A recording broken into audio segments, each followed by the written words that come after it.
예, 하나님 말씀을 보겠습니다. 하나님 말씀은 오늘은 구약성경 신명기 16장 13절에서 17절 말씀입니다.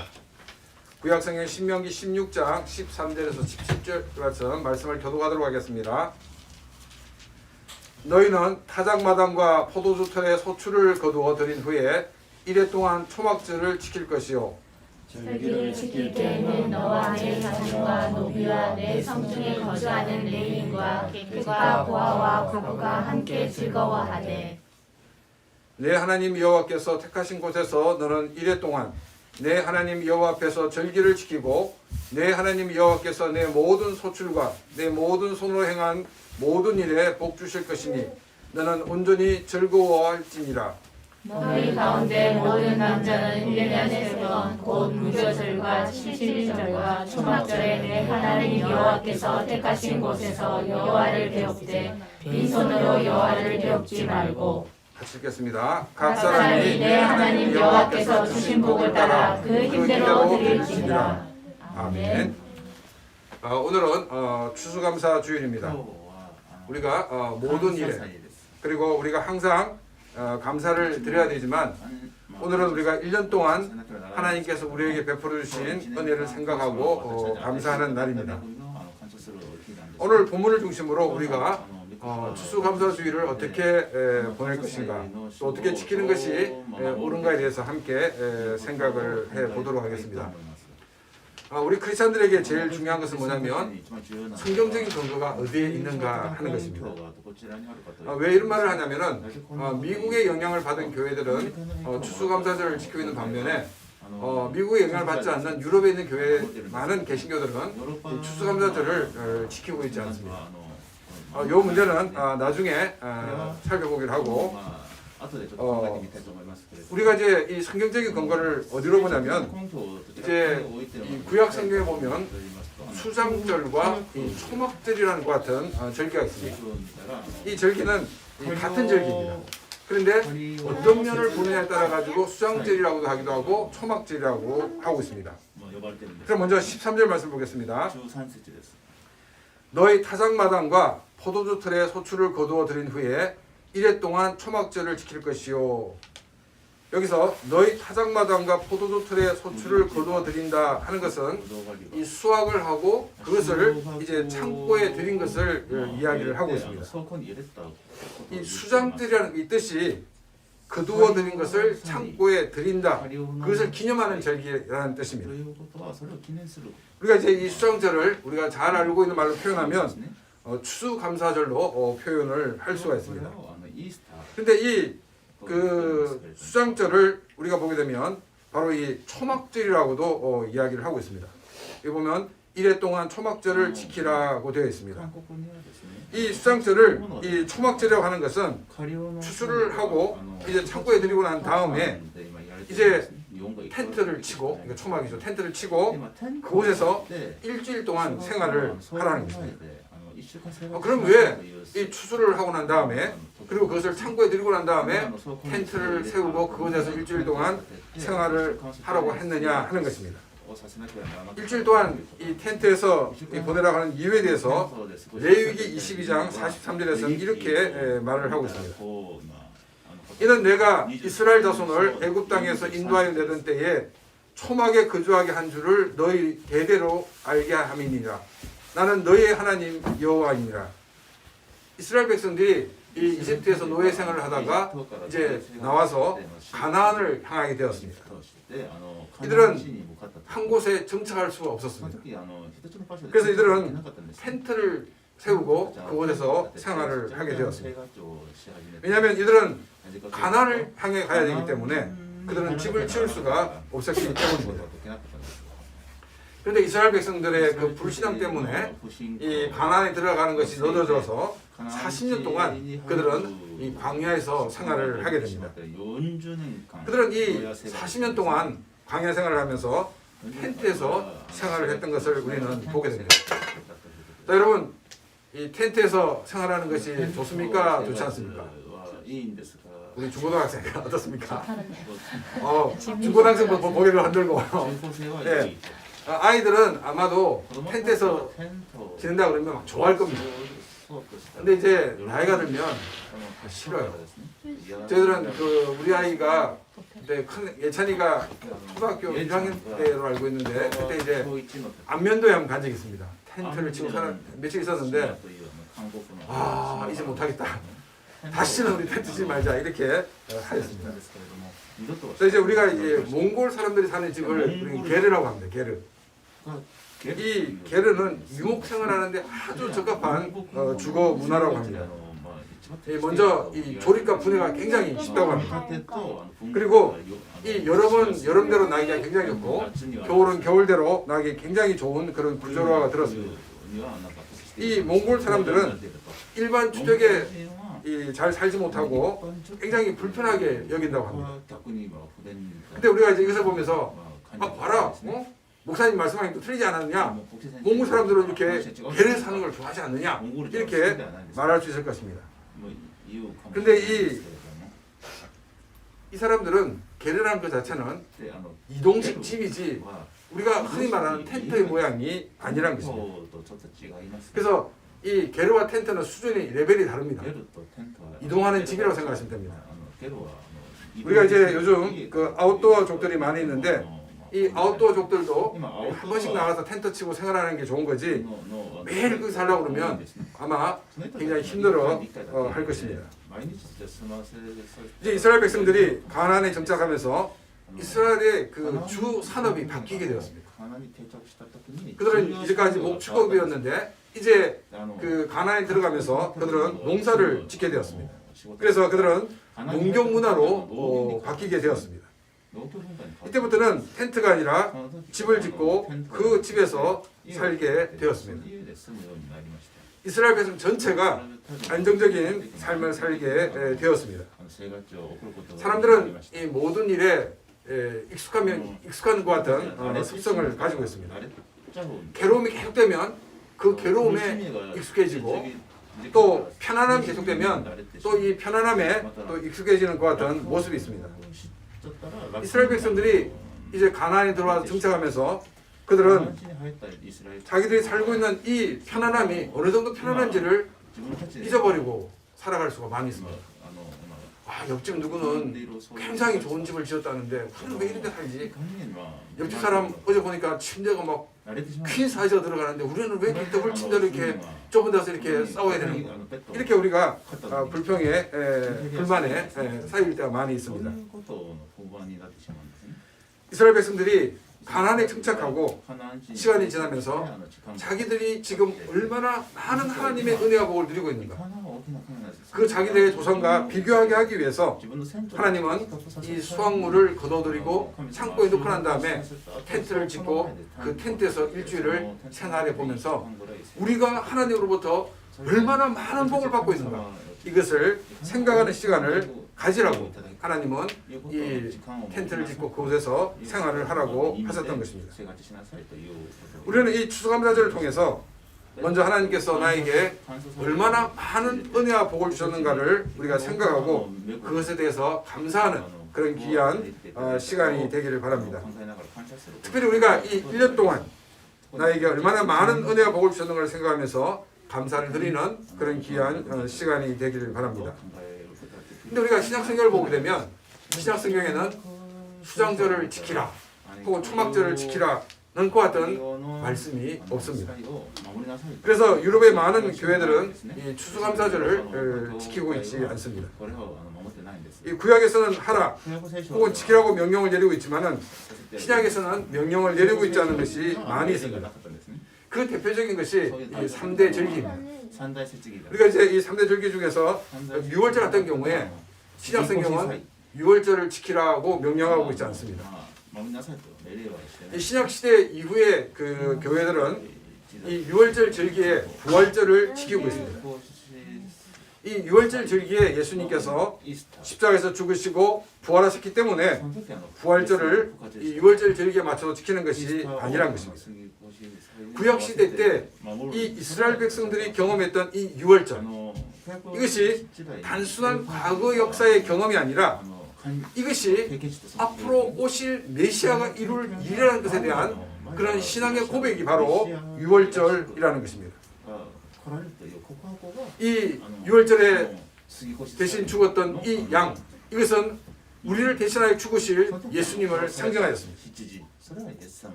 예수님이 십자가에 죽으심으로 하나님의 진노가 넘어가는 절기, 이것이 바로 부활절입니다. 유월절을 지키면서 기다렸던 그 메시아가 바로 예수님이셨던 것입니다. 그래서 예수님의 죽음으로 우리에게 임할 하나님의 진노가 넘어가서 우리가 구원을 받게 되었습니다. 이처럼 구약의 율법의 유월절이 가지고 있는 그 의미, 이 의미가 실제적인 사건으로 일어났던 것이 예수님의 십자가의 사건과 부활인 것입니다. 그래서 신약시대 이후의 교회들은 유월절을 지키는 것이 아니라 이 유월절의 실체인 부활절을 그 절기로 지키고 있습니다. 물론 신약성경에서도 예수님의 부활절을 지키라 이렇게 명령하고 있지는 않습니다. 그런데 우리가 이 부활절을 지키는 데에서는 아무도 문제를 제기하고 있지 않다는 것입니다. 또 구약에서 명령하고 있으면서 신약에서 명령하고 있지 않은 대표적인 하나가 안식일을 거룩히 지키라고 말씀하고 있습니다. 그런데 신약에서는 주일을 지키라고는 명령하고 있지 않습니다. 안식일은 토요일이고 주일은 일요일입니다. 근데 분명히 요일이 다른데 우리는 이 안식일에 대한 개념이 주일과 같다는 그 생각을 가지고 우리는 주일을 지키고 있습니다. 그런데 이제 자유주의 신학자, 진보적인 것 같은 신학자들은 우리가 이게 꼭 주일날 예배드릴 필요가 없다고 이야기를 합니다. 근데 우리가 성경을 보게 되면 신약의 사도들이 그리고 신약의 성도들이 주일을 지키고 있다는 것입니다. 이 직접적인 명령은 없지만은 그들은 주일 모여서 하나님께 예배를 드리는 것을 우리는 보게 됩니다. 주일 모여서 예배를 드리는 것이 당연한 것으로 받아졌기 때문에 주일 성수에 대해서 언급할 필요가 없었던 것을 우리는 알 수가 있습니다. 또한 이 신약 시대의 사도들과 또 많은 성도들은 안식일이 주는 의미와 또 주일이 주는 의미가 무엇인가를 그들은 신학적인 것 같은 통찰을 가지고 있었기 때문에 그들은 자연스럽게 이해하고 자연스럽게 주일날 모여 하나님께 예배를 드렸던 것을 우리가 보게 됩니다. 우리들은 이 사도들의 그 신앙 그리고 우리는 이 초대교회 신앙의 전통을 따르기 때문에 주일 모여서 하나님께 예배를 드리고 있다는 것입니다. 또 구약에서 하라고 명령하고 있지만 신약에서 아무런 명령이 없는 것이 또 한 가지가 뭐냐면 이 11조입니다. 11조에 대해서 이 구체적으로 그 구약에서는 뭐라고 얘기하고 있냐면 이 말라기서 3장 8절에서는 이 11조를 드리지 않는 것에 대해서 주님의 것을 도둑질하는 것이다 라고 말하고 있습니다. 그리고 10절에서는 이 그 11조를 드렸을 때 하나님께서 너에게 복을 쌓을 곳이 없도록 굳지 아니하는가 보라 이렇게 말씀을 하고 있습니다. 구약은 이렇게 명령을 하고 있는데 신약에서는 11조를 드리는 것에 대해서 직접적인 언급이 없다는 것입니다. 그래서 진보적인 그와 같은 신학자들, 자유주의 신학자들은 교회가 11조를 강요하는 것은 이 교회의 재정을 확보하기 위한 것이다 라고 이렇게 교회를 정죄하고 교회를 비난을 하고 있습니다. 우리는 이 그 11조의 정신이 무엇인가를 살펴봐야 됩니다. 11조는 자신의 수입의 10의 1을 드리는 것입니다. 저는 이 11조를 그 세금의 관계에서 생각을 하고 있습니다. 자, 수입이 있는 사람은 이 나라에 세금을 내고 있습니다. 근데 이제 나라가 세금을 내는 것이 나라가 우리 돈을 이렇게 잉을 뜯어가는 것이 아니라는 것입니다. 이 나라가 존재하기 때문에 나라의 권력이 있기 때문에 내가 이런 수입을 얻을 수 있다는 그 나라의 주권을 인정하는 것이 세금을 내는 행동이에요. 세금을 내지 않는 것은 국가의 어떤 권력을 인정하지 않는 그와 같은 모습입니다. 그래서 11조라는 것은 하나님의 주권에 의해서 우리가 이 모든 것을 누리게 되었다 하는 것 같은 신앙적인 고백이라는 것입니다. 하나님이 나의 일에 하나님께서 나의 삶의 주권자 되심을 고백하는 것이 바로 10의 1을 드리는 것입니다. 그래서 신약에서는 직접적으로 11조를 드리라고 말하고 있지 않지만은 우리는 하나님이 우리의 삶의 주인 주권자이심을 고백하는 차원에서 수입의 10분의 1을 하나님께 드리는 것입니다. 구약에서는 명령하고 있지만은 신약에서 침묵하고 있다고 해서 안 해도 된다 하는 그런 의미가 아니란 것입니다. 어떻게 보면 당연한 것이기 때문에 그렇게 하라고 명령하고 있지 않는 경우도 있다는 것입니다. 그래서 우리는 이 구약의 명령이 어떤 의미가 있는가, 그 정신을 우리가 살펴보고 그럼 이것이 신학적인 의미가 무엇인가를 살피고 우리의 삶에 적용을 해야 한다는 것입니다. 예를 들면 우리는 매일 아침에 일어나서 양을 잡아서 하나님께 드리지 않습니다. 왜냐하면 이 양이 대신 죽는 것은 예수님께서 십자가에서 다 죽으셨기 때문에 우리는 더 이상 제사가 필요 없습니다. 그렇지만 우리는 매일매일 아침에 일어나서 하나님의 도우심을, 하나님의 인도하심을, 하나님의 은혜를 구하는 삶을 살 수밖에 없다는 것입니다. 왜냐하면 우리는 이 땅에서 나의 힘으로 존재하는 것이 아니라 하나님의 은혜로 존재할 수 있고 하나님의 능력으로만 우리가 존재할 수 있기 때문입니다. 그래서 우리는 구약처럼 양을 잡아 직접적인 제사를 드리고 있지 않지만 그러나 우리는 하나님의 은혜를 구하고 하나님께서 오늘 우리와 함께 하시기를 구하는 그 같은 삶을 우리가 살고 있습니다. 구약은 이 절기를 통해서 하나님께서 우리에게 베풀어 주신 은혜에 대해서 감사하는 시간을 가졌지만은 신약에서는 이 절기만이 아니라 범사에 감사라고 이야기를 하고 있습니다. 모든 일에 감사를 하라는 것입니다.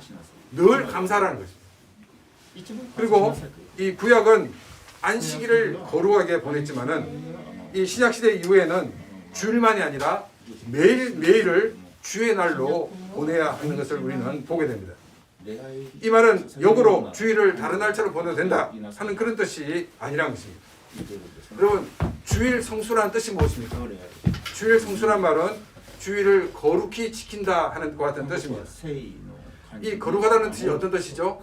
지난주에 말씀드렸는데 구별되었다는 것입니다. 이 주일을 다른 날과 구별된 날로 우리가 하나님 앞에 예배하는 날로 하나님을 섬기는 날로 우리가 이 날을 특별히 구별해야 된다는 것을 우리가 보게 됩니다.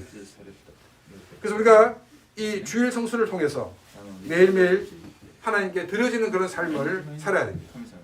이 주일날 우리가 예배를 드리고 하나님의 말씀을 받고 하나님 능력을 받아서 일주일 동안 그 능력으로 주의 이름으로 승리하는 삶을 사는 것이 주일의 참된 의미라는 것입니다. 구약시대에는 하나님의 주권을 인정하고 고백하는 차원에서 수입의 10의 1을 드렸지만은 신약시대에는 우리가 주님으로부터 받은 것을 10의 1만이 아니라 10의 1을 또 하나님께서 우리에게 요구할 때는 10의 10을 드리는 삶을 살아야 됩니다. 이처럼 우리가 이 신약과 구약을 비교해 볼 때 구약은 굉장히 이 엄격하고 신약은 굉장히 좀 느슨한 것처럼 생각하는 사람들이 많이 있습니다. 그런데 오히려 그 반대입니다. 이 구약 시대에는 구체적인 행동으로 그것을 통해서 죄인지 아닌지를 구별하였습니다. 근데 신약에서는 구체적인 행동이 나타나지 않아도 그 사람이 어떤 동기를 가지고 있는가, 어떤 원인 때문에 그 같은 것이 있었는가를 보면서 죄를 규정하고 있습니다. 예를 들어서 구약에서는 살인을 하지 않으면 살인자에 해당되지 않습니다. 그런데 예수님께서 뭐라고 말씀하시냐면 형제를 향하여 라가라는 자, 밖에 나가라는 게 아니고 이 라가라는 말은 이제 바보라는 말입니다. 이 바보 멍충이야. 이제 우리가 이제 흔히들 많이 하고 있죠. 그런데 이런 말을 하는 사람은 살인죄에 해당된다라고 얘기하고 있습니다. 왜냐하면 이 말은 사람의 인격을 무시하는 것 같은 말이기 때문입니다. 이 말 때문에 그 사람의 인격이 파괴되기 때문에 그것은 살인죄에 해당된다고 성경은 이야기를 하고 있습니다. 또 구약은 간음을 했느냐 아니냐를 가지고 7계명을 어겼다 어기지 않았다라고 얘기하지만은 예수님께서 뭐라고 말씀하시냐면 음욕을 품고 여자를 보는 자마다 간음한 것이라고 이야기를 하고 있습니다. 구체적인 행동이 아니라 우리의 생각, 우리의 마음 그 자체를 가지고 죄라고 이야기를 하고 있습니다. 그래서 조금 전에 얘기했던 것처럼 구약은 엄격하고 신약은 약간 느슨한 게 아니라 오히려 신약은 우리의 행동뿐이 아니라 우리의 마음을 지켜야 되고 우리의 생각을 지켜야 되는 더 엄격한 것을 우리는 기억을 해야 한다는 것입니다. 구약은 구체적인 행동을 했느냐 하지 않느냐를 가지고 평가를 하지만 신약은 우리의 생각, 우리의 동기, 우리의 원인을 보고 있기 때문입니다. 그래서 구약에서 언급하고 있지 않다고 신약에서 안 해도 된다. 그렇게 생각을 해서는 안 된다는 것입니다. 구약에서는 언급되지 신약에서는 언급되지 않기 때문에 안 해도 된다라고 말하는 것은 너무나도 이 성경을 역자적으로 해석하는 것입니다. 이 역자적으로 해석한다는 것은 뭐냐면 글자 그대로 해석하는 것입니다. 근데 여러분 이 자유주의 신학자들은 우리 보수주의 신학자들이 이 성경을 글자 그대로 해석하는 것을 굉장히 싫어합니다. 그런데 이런 면에 대해서는 자기들은 역자적으로 해석을 합니다. 글자 그대로 해석합니다. 굉장히 모순이 아닐 수가 없다는 것입니다. 신약시대 이후에는 구약시대보다도 굉장히 포괄적으로 우리에게 요청하고 있음을 우리는 기억을 해야 됩니다. 그래서 우리는 하나님의 말씀을 붙들고 그 말씀대로 살기 위해서 늘 기도하며 살아가는 그런 귀한 삶이 되기를 바랍니다. 오늘 우리가 특별히 추수감사주의를 보내면서 모든 일에 감사하는 그런 삶이 되기를 바랍니다. 특별히 올해 2020년도에 하나님께서 나에게 베풀어 주신 귀한 은혜, 그 복이 무엇인가를 헤아려 보고 하나님께 감사하는 그런 귀한 시간이 되시기를 바랍니다. 14절 말씀입니다. 절기를 지킬 때에는 너와 내 자녀와 노비와 내 성중에 거하는 레위인과 객과 고아와 과부가 함께 즐거워하되. 이 추수감사절을 어떻게 보내야 될 것인가에 대해서 우리에게 가르쳐주고 있는 말씀입니다. 기쁨을 함께 소외된 사람과 나누라고 이야기를 하고 있습니다. 이 14절에는 인물들이 몇 인물이 나옵니다. 너, 그리고 내 자녀, 또 노비, 또 내 성중에 거하는 레위인, 객, 그리고 고아, 과부. 여기서 객과 고아와 과부는 소외된 것 같은 계층을 대표하는 것 같은 사람입니다. 이 소외된 계층과 함께 기쁨을 나누라고 이야기를 하고 있습니다. 또 여기 보면 그 내 성중에 거주하는 레위인이라고 얘기하고 있는데 이 레위인들은 다른 지파들 사람들처럼 이렇게 땅을 분배받지 않았기 때문에 그들은 농사를 짓지 않았습니다. 이 사람들은 그 각자 흩어져서 그 지역의 사람들에게 하나님의 말씀을 가르치고 하나님 말씀대로 살게 하는 그 일들을 했다는 것입니다. 근데 이제 다 추수를 하고 막 추수의 기쁨을 가지고 있는데 레위는 추수를 하고 있지 않기 때문에 별로 큰 감흥이 없습니다. 그런데 그들과 함께 기쁨을 나누라는 것입니다. 이제 우리가 어떻게 보면 이제 주의 말씀을 가르치는 종들과 함께 기쁨을 나누라고 이야기를 하고 있습니다. 또 이제 중요한 인물이 누구냐면 노비입니다. 노비. 여러분 우리가 너무너무 큰 수확을 거둬가지고 이번에 이제 엄청나게 많은 것 같은 수확물이 생겼어요. 그리고 창고에 넣었어요. 막 창고를 볼 때마다 막 기분이 너무너무 좋습니다. 근데 노비는 어떤 마음이 들까요? 우리가 막 이렇게 고생해가지고 저걸 또 꺼내려면 또 얼마나 힘들까 이런 생각이 들 것입니다. 그런데 노비와 함께 즐거워하라고 얘기하고 있습니다. 그러니까 노비가 주인이 재산이 많아진 것에 대해서 내가 이렇게 힘써 일하는 것에 대해서 기쁨을 누릴 수 있도록 해주라는 것입니다. 이것은 자기가 고용하고 쓰는 사람들이 기뻐할 수 있도록 그들의 복지를 잘 책임져 주라고 성경은 이야기를 하고 있습니다.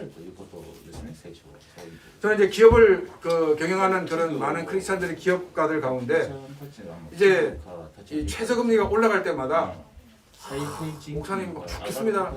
지금 최저금리가 올라가면 직원들 월급 다 올려줘야 돼요. 저는 그 말을 듣고 깜짝 놀랐습니다. 아니 그러면 이제까지 자기 직원들에게 최저임금 수준밖에 주지 않았다는 그 말밖에 되지 않습니까?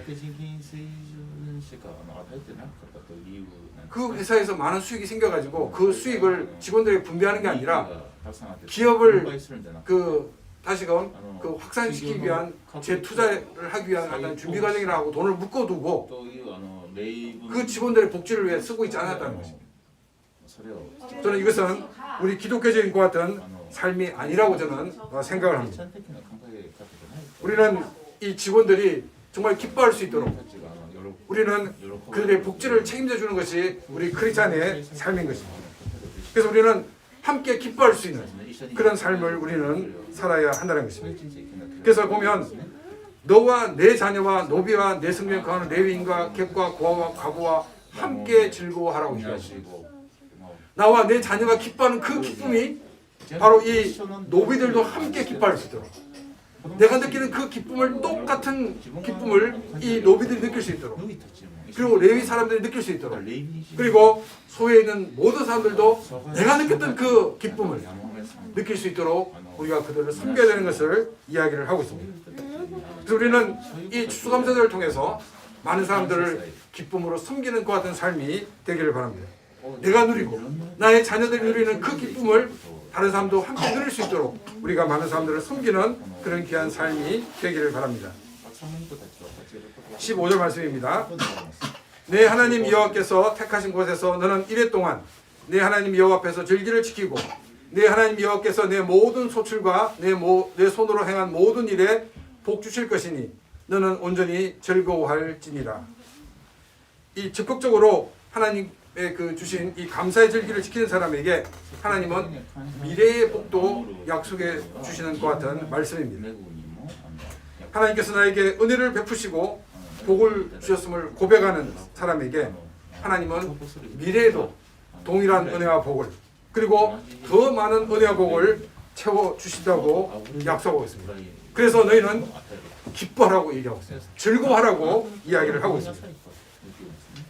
우리가 감사절을 성경대로 지키는 것 자체는 각자의 결단이 필요한 것입니다. 이 결단은 믿음을 근거한 것입니다.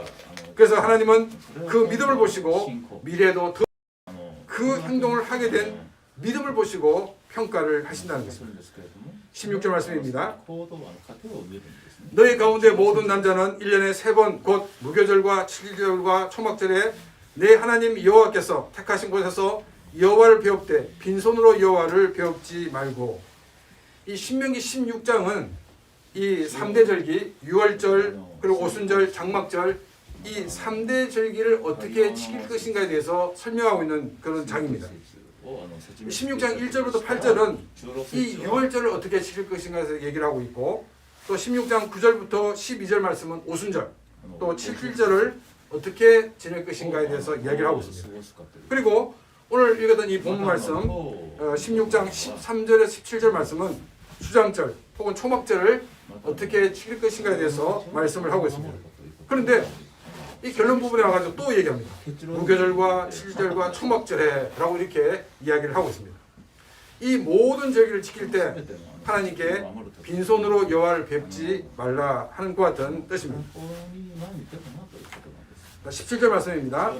각 사람이 내 하나님 여호와께서 주신 복을 따라 그 힘대로 드릴지니라. 이 말은 뭐냐면 자신의 믿음의 분량대로 하나님께 드리라는 것입니다. 많은 물질을 드렸다고 그 사람이 믿음이 있고 적은 물질을 드렸다고 믿음이 적은 것이 아니라는 것입니다. 믿음은 우리의 눈으로 볼 수 있는 것이 아닙니다. 근데 우리는 눈에 보여지는 것을 가지고 자꾸 믿음을 저울질하려는 것 같은 습관이 있습니다. 앞에서 말한 것처럼 그 행동을 하기까지 자신과 하나님 사이의 그 결단이 바로 믿음이라는 것을 우리는 기억을 해야 됩니다. 예수님께서는 성전에서 헌금기 앞에서 많은 돈을 헌금하는 사람에 대해서 아무런 말씀을 하지 않았습니다. 그런데 과부가 2렙돈, 너무나도 적은 돈을 헌금하는 것을 보고 칭찬을 하셨습니다. 많은 돈을 헌금한 사람들은 자신이 가지고 있는 많은 돈 중에서 일부를 드렸을 뿐이지만 이 과부는 자기의 모든 것을 드렸기 때문이다 라고 말씀을 하셨습니다. 이 과부는 그 힘대로 드렸던 것입니다. 헌금은 누구에게 보이기 위해서 드리는 것이 아니라는 것입니다. 하나님 앞에서 하나님이 나에게 주신 은혜를 생각하면서 드리는 것이 헌금입니다. 내가 하나님 앞에서 그 힘대로 그 최선을 다하여 드리는 것이 아주 중요한 자세입니다. 우리가 추수감사절의 헌금만이 아니라 모든 헌금을 하나님과 나라는 것 같은 그 관계에서 우리가 믿음의 결단을 하고 드리는 그런 삶이 되기를 바랍니다. 하나님께서 주신 그 복과 그 은혜대로 우리는 힘대로 하나님께 드려야 되는 것입니다. 이 말씀은 힘대로 드리지 않으면 내가 힘대로 드리지 않으면서도 나는 힘대로 드렸습니다 하고 우리는 거짓말할 수가 있습니다. 그것은 하나님을 기만하는 자세입니다. 내가 하나님 앞에서 내가 정말 하나님을 살아계신 하나님을 믿는다 그러면 내가 기도하는 가운데 나의 신앙의 결단에 의해서 하나님께 드리는 삶을 우리는 살아야 된다는 것입니다. 15절에서 감사절을 지내는 것은 하나님께서 올 한 해 많은 주신 복을 생각하면서 하나님께 드리는 감사의 고백이라고 말씀을 드렸습니다. 그러나 하나님께서는 이 믿음의 결단을 보시고 미래에 대한 복을 약속해 주셨습니다. 그렇기 때문에 우리의 믿음의 결단은 너무나도 중요한 것을 우리에게 가르쳐주고 있는 말씀입니다. 하나님으로 인정하는 우리들은 주님께서 우리에게 주신 복을 따라 우리가 힘대로 드리는 그런 귀한 삶이 되기를 바랍니다. 이 추수감사절은 특별히 한 해 동안 베풀어 주신 하나님의 은혜를 생각하며 감사를 드리는 날입니다. 우리가 이 추수감사절만이 아니라 늘 모든 일에 감사하는 그런 귀한 삶이 되기를 바랍니다. 어떨 때는 우리의 머리로 이해가 되지 않을 때가 많이 있습니다. 왜 하나님께서 나를 이렇게 곤란 가운데 인도하시는가? 정말 우리가 이해할 수 없는 일들이 많이 있지만 그러나 하나님께 감사하십시오. 그것이 지금은 당장 어렵고 힘들지만은 그것이 나의 인생에 엄청난 유익이 되고 그 때문에 내가 더 빨리 갈 수 있고 더 많은 것을 얻을 수 있다는 사실을 기억을 해야 될 것입니다. 우리는 나와 내 자녀가 누리는 동일한 기쁨을 많은 사람들이 누릴 수 있도록 많은 사람들을 섬기는 그런 귀한 삶이 되기를 바랍니다. 나만 좋고 내 가족만 좋은 것이 아니라 내가 누리고 있는 이 모든 것이 많은 사람들도 함께 향유하게 하는 그런 귀한 삶을 살아가는 복된 삶들이 되시기를 바랍니다. 1년간 하나님께서 은혜를 베푸셔서 우리가 누렸던 많은 복을 생각하면서 더욱더 하나님께 감사하는 그런 귀한 삶이 되기를 바랍니다. 그리고 이제 내년에도 하나님께 동일한 은혜를 주시고 또 더 많은 은혜와 복을 주실 것을 기대하면서 우리가 더욱더 말씀 가운데 서고 말씀대로 승리하는 그런 귀한 삶이 되기를 바랍니다. 늘 감사가 넘치고 늘 많은 사람들과 함께 기쁨을 나누는 복된 삶이 되시기를 주님의 이름으로 축원합니다. 우리 시간 다 같이 말씀을 생각하며 같이 기도드리겠습니다. 사랑하시는 아버지 하나님, 우리의 귀한